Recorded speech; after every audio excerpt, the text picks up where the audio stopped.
शांति। आज 22 फरवरी 2026 के अव्यक्त बाप दादा के महावाक्य हैं। रिवाइज तारीख है 5 फरवरी 2009। मुरली का सार है, सेवा करते डबल लाइट स्थिति द्वारा फरिश्तेपन की अवस्था में रहो, अशरीरी बनने का अभ्यास करो। आज बाप दादा चारों ओर के बच्चों के 3 रूप देख रहे हैं। जैसे बाप के 3 रूप जानते हो, ऐसे बच्चों के भी 3 रूप देख रहे हैं, जो इस संगम युग का लक्ष्य और लक्षण है। पहला स्वरूप ब्राह्मण, दूसरा फरिश्ता, तीसरा देवता। ब्राह्मण सो फरिश्ता, फरिश्ता सो देवता। तो वर्तमान समय अभी विशेष क्या लक्ष्य सामने रहता है, क्योंकि फरिश्ता बनने के बिना देवता नहीं बन सकते।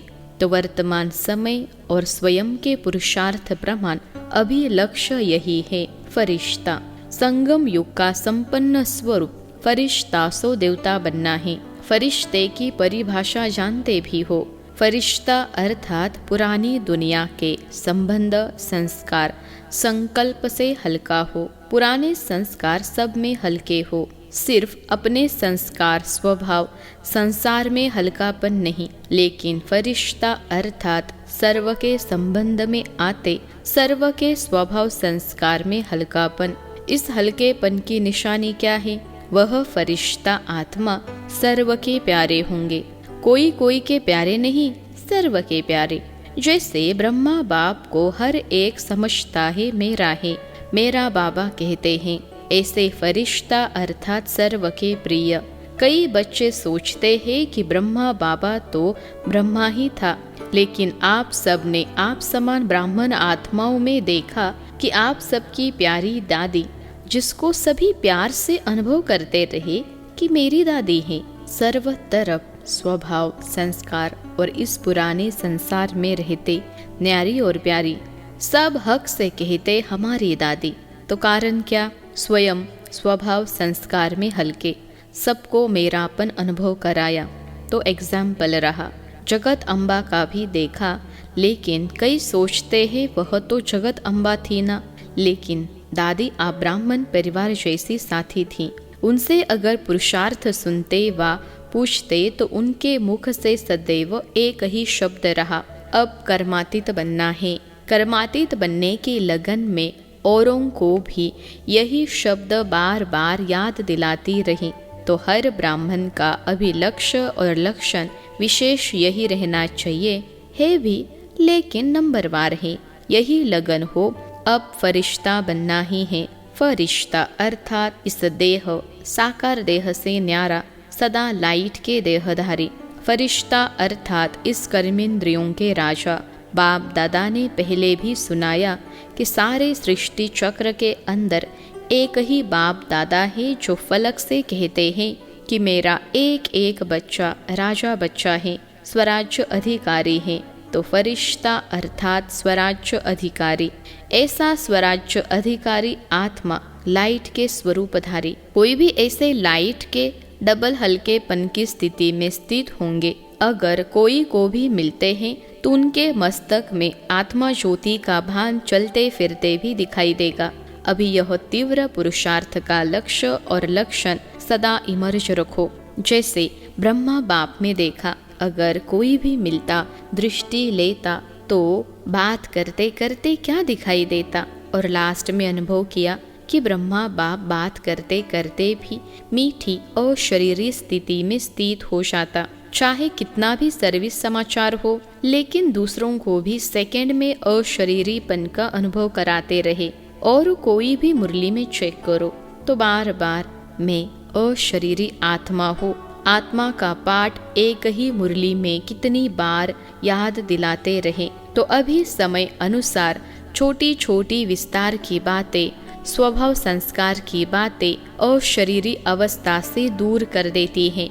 अभी इसमें परिवर्तन चाहिए। बाप दादा ने देखा सेवा में रिजल्ट अच्छी हो रही है। सेवा के लिए मेजॉरिटी को उमंग उत्साह है। प्लान भी बनाते रहते हैं। संदेश देना यह भी आवश्यक है। और बाप दादा ने आज भी भिन्न भिन्न वर्ग की, भिन्न भिन्न स्थान के सेवा की अच्छी रिजल्ट देखी, लेकिन सेवा के साथ अशरीरीपन का वायुमंडल मेहनत कम और प्रभाव ज्यादा डालता है। सुना हुआ अच्छा तो लगता है, लेकिन वायुमंडल से अशरीरीपन की दृष्टि से अनुभव करते हैं और अनुभव भूलता नहीं है। तो फरिश्तेपन की धुन अभी सेवा में विशेष एडिशन करो। कोई न कोई शांति का, खुशी का, सुख का, आत्मिक प्रेम का अनुभव करो। चलन में प्यार, प्रेम और जो खातिरी करते हो संबंध से, परिवार से, वह तो अनुभव करके जाते हैं, लेकिन अतीन्द्रिय सुख की फीलिंग, शांति का रूहानी नशा अभी वायुमंडल और वाइब्रेशन द्वारा विशेष अटेंशन में रखो। विशेष अनुभव कराओ, कोई न कोई अनुभव कराओ। जैसे सिस्टम में प्रभावित होके जाते हैं, ऐसी सिस्टम परिवार के प्यार की और कहाँ भी नहीं मिलती। ऐसे अभी कोई न कोई शक्ति का, कोई न कोई प्राप्ति का अनुभव करके जाए। अभी 70-72 वर्ष पूरे हो रहे हैं। इतने समय की रिजल्ट में क्या देखा? मेहनत की है, लेकिन अभी तक ब्रह्मा कुमारियां काम कर रही है। ब्रह्मा कुमारियों का ज्ञान अच्छा है। देने वाला कौन, चलाने वाला कौन, सोर्स कौन? आप सबसे बाबा शब्द सुन करके कहते भी हैं बाबा है इन्हों का, लेकिन मेरा वही बाबा है। बाप की प्रत्यक्षता अभी गुप्त रूप में है। बाबा बाबा कहते हैं, लेकिन मेरा बाबा, मैं बाबा का, बाबा मेरा, यह कोटों में कोई के मुख से निकलता है। तो संगम युग का लक्ष्य क्या है? हम सब आत्माओं का बाप आ गया।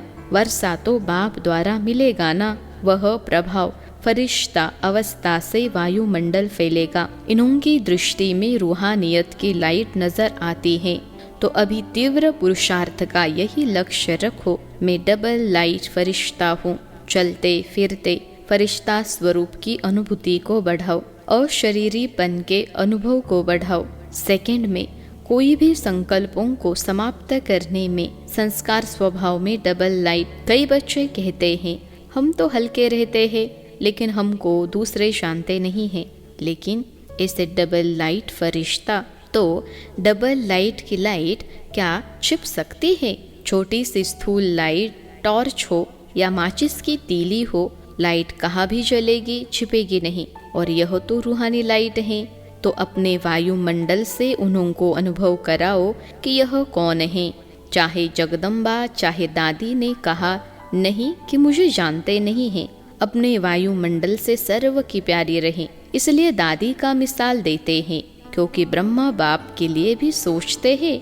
ब्रह्मा बाबा में तो शिव बाबा था। शिव बाबा के लिए भी सोचते हैं कि वह तो है ही निराकार, न्यारा और निराकार। हम तो स्थूल शरीरधारी हैं, इतने बड़े संगठन में रहने वाले हैं, हर एक के संस्कार के बीच में रहने वाले हैं। संस्कार को मिलाना अर्थात फरिश्ता बनना। संस्कार को देख कई बच्चे दिल शिकस्त भी हो जाते हैं। बाबा बहुत अच्छा, ब्रह्मा बाप बहुत अच्छा, ज्ञान बहुत अच्छा, प्राप्तियाँ बहुत अच्छी, लेकिन संस्कार स्वभाव मिलाना अर्थात सर्व के प्यारे बनना। कोई कोई के प्यारे नहीं, क्योंकि कई बच्चे कहते हैं कि कोई कोई से प्यार विशेषता को देख करके भी हो जाता है। इनका भाषण बहुत अच्छा है, इसमें फलानी विशेषता बहुत अच्छी है, वाणी बहुत अच्छी है। फरिश्ता बनने में यह विघ्न आता है। प्यारा भले बनाओ, लेकिन मैं आत्मा न्यारी हूँ। नारी स्टेज से प्यारा बनाओ, विशेषता से प्यारा नहीं। यह इसका गुण मुझे बहुत अच्छा लगता है ना, वह धारण भले करो, लेकिन इसके कारण सिर्फ प्यारा बनना वह रॉन्ग है। फरिश्ता सभी का प्यारा, हर एक कहे मेरा, अपनापन अनुभव हो। ऐसी फरिश्ते अवस्था में विघ्न दो चीजें डालती है। एक तो देह भान, वह तो नेचुरल सबको अनुभव है। 63 जन्म का फिर देह भान प्रकट हो जाता है। और दूसरा है देह अभिमान। देह भान और देह अभिमान ज्ञान में जितना आगे जाते हैं, तो स्वयं के प्रति भी कभी कभी देह भान आ जाता है। वह अभिमान नीचे गिराता है। देह अभिमान क्या आता है? जो भी कोई विशेषता है ना, उस विशेषता के कारण अभिमान रहता है। मैं कोई कम हूँ, मेरा भाषण सबको पसंद आता है, मेरी सेवा का प्रभाव पड़ता है। कोई भी कला, मेरी हैंडलिंग बहुत अच्छी है, मेरा कोर्स कराना बहुत अच्छा है। कोई न कोई ज्ञान में आगे बढ़ने में, सेवा में आगे बढ़ने में यह अभिमान अपने प्रति भी आता और दूसरे के गुण या कला या विशेषता प्रति भी प्यार हो जाता। लेकिन याद कौन आएगा? देह भान ही याद आएगा ना। फलाना बुद्धि का बहुत अच्छा है, मेरी हैंडलिंग बहुत अच्छी है, यह अभिमान सेवा व पुरुषार्थ में आगे बढ़ने वालों को अभिमान के रूप में आता है। तो यह भी चेक करना है, और अभिमान वाले को अभिमान है तो इसको चेक करने का साधन है। अभिमान वाले को जरा भी कोई ने अपमान किया, उसके विचार का, उसकी राय का, उसकी कला का, उसकी हैंडलिंग का अपमान बहुत जल्दी महसूस होगा। और अपमान महसूस हुआ उसकी और सूक्ष्म निशानी क्रोध का अंश पैदा होता है, रोब। वह फरिश्ते बनने नहीं देता।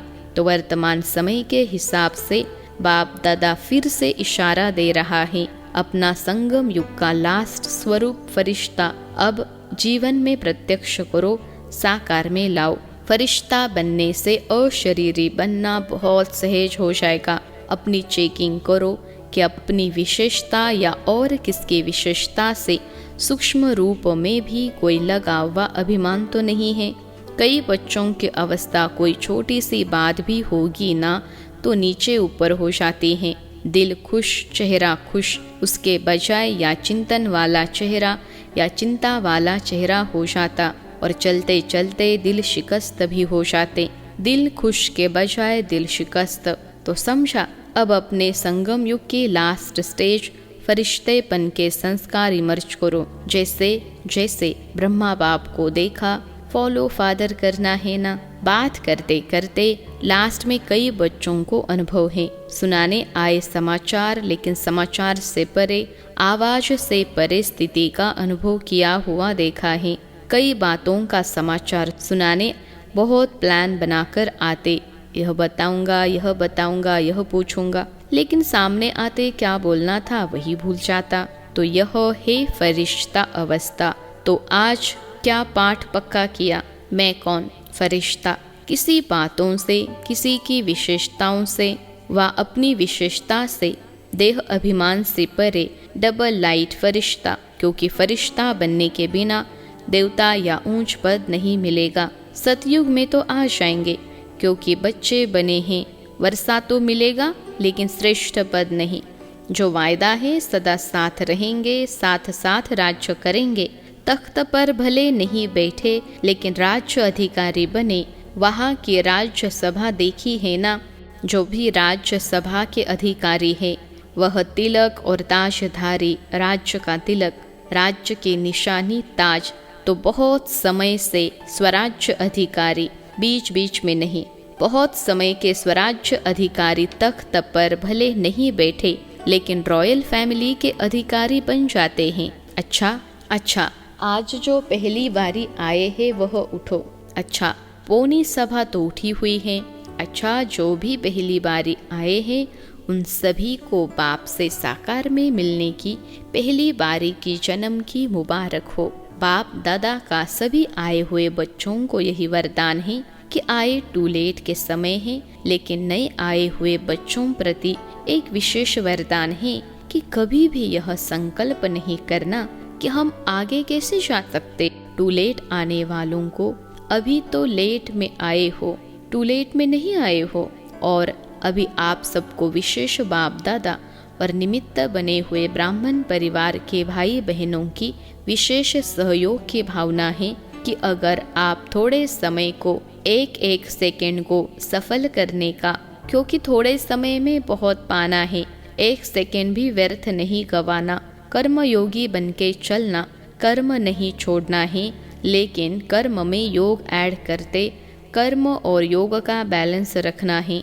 तो बैलेंस रखने वाले को ब्लेसिंग एक्स्ट्रा मिलती हैं।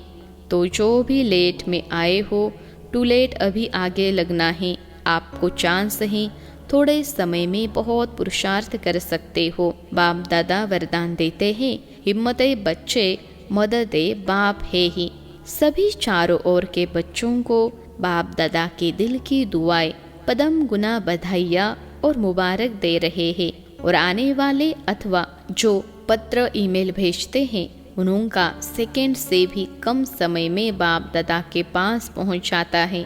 उनको भी और बाप दादा की प्यारी आत्माएं बांध लिया जो मार को भी गले का हार बना देती है, ऐसी आत्माओं को भी याद प्यार और नई नई स्नेही आत्माएं जो अभी निकल रही हैं लेकिन कम स्नेही और सहयोगी डबल होनी चाहिए। तो चारों ओर के सभी युवा, वृद्ध, बच्चे, माताएं, पांडव सभी को मुबारक हो। अच्छा, हम रूहानी बच्चों की सिखलते रूहानी माता पिता बाप दादा को याद प्यार, गुड मॉर्निंग और नमस्ते बाबा नमस्ते। आज का वरदान है साकार और निराकार बाप के साथ द्वारा हर संकल्प में विजयी बनने वाले सदा सफलता मूर्त भव। साकार और निराकार बाप के साथ द्वारा हर संकल्प में विजयी बनने वाले सदा सफल मूर्त भव। विश्लेषण है, जैसे निराकार आत्मा और साकार शरीर दोनों के संबंध से हर कार्य कर सकते हो, ऐसे ही निराकार और साकार बाप दोनों को साथ व सामने रखते हुए हर कर्म व संकल्प करो तो सफल मूर्त बन जाएंगे। क्योंकि जब बाप दादा सम्मुख हैं तो जरूर उनसे वेरीफाई करा करके निश्चय और निर्भयता से करेंगे। इसमें समय और संकल्प की बचत होगी, कुछ भी व्यर्थ नहीं जाएगा, हर कर्म स्वतः सफल होगा। आज का स्लोगन है, रूहानी स्नेह संपत्ति से भी अधिक मूल्यवान है, इसलिए मास्टर स्नेह के सागर बनो। रूहानी स्नेह संपत्ति से भी अधिक मूल्यवान है, इसलिए मास्टर स्नेह के सागर बनो। अव्यक्त इशारे, एकता और विश्वास की विशेषता द्वारा सफलता संपन्न बनो। धर्म सत्ता वालों के सामने पवित्रता की शक्ति और राज्य सत्ता वालों के आगे एकता की शक्ति को सिद्ध करो। इन दोनों ही शक्तियों को सिद्ध करने से ईश्वरीय सत्ता का झंडा बहुत सहज लहरा जाएगा। अभी इन दोनों की तरफ विशेष अटेंशन चाहिए। जितना जितना प्यूरिटी और यूनिटी की शक्ति से उनके समीप संपर्क में आते रहेंगे, उतना वह स्वयं ही अपना वर्णन करने लगेंगे। अच्छा, ओम शांति।